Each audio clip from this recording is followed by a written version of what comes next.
Salé Sucré est une entreprise de création et distribution de produits agroalimentaires. Sur son site de Champigny-sur-Marne a été récemment installée une solution innovante de compensation d'énergie réactive.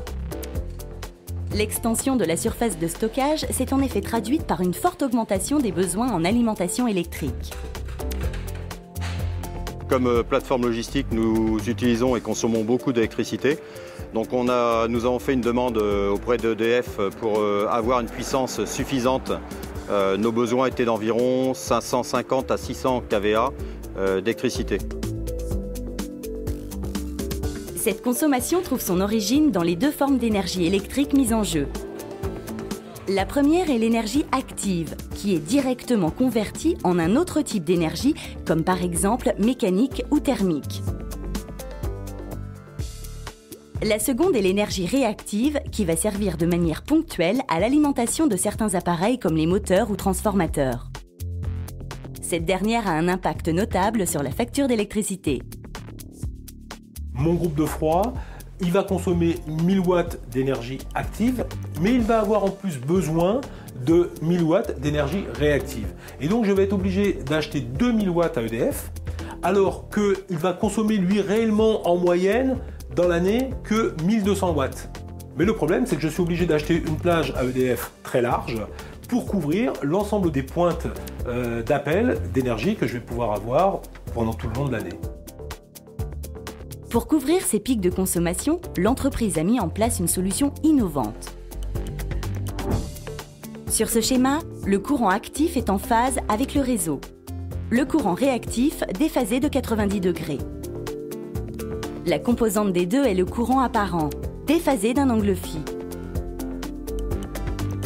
Le cosinus phi représente la proportion de courant actif dans le courant apparent. Plus cette valeur est proche de 1, et moins on a besoin de courant réactif. C'est le principe de compensation.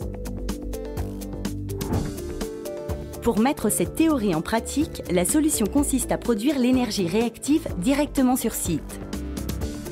Ainsi, on a installé près du compteur EDF un dispositif de compensation comprenant une batterie de condensateurs. On a le compteur du client, on a le départ client, et en fait, on va venir se brancher le plus en amont possible de l'installation. Donc, on va brancher la machine avec 4 câbles, les 3 phases et une terre, on ne branche pas de neutre. Et on a un autre câble qui va être relié à une sonde, cette sonde étant reliée à une des 3 phases, la plus défavorable, et qui va mesurer en permanence l'état du cosinus phi et envoyer à la machine les ordres pour injecter la quantité d'énergie réactive nécessaire pour que l'installation soit à l'équilibre. Le but étant d'avoir un cosinus phi qui soit toujours le plus proche possible de 1. Ce dispositif de compensation d'énergie réactive a permis à cette entreprise de réaliser d'importantes économies avec un rapide retour sur investissement. On s'est déjà aperçu que lors des premiers mois d'utilisation, on avait réussi à diminuer la consommation électrique d'environ 20%. Donc le retour sur investissement, logiquement, devrait être fait sous 3 ans, grand maximum. Parallèlement aux économies réalisées, ce principe de compensation d'énergie réactive améliore le bilan carbone de l'entreprise.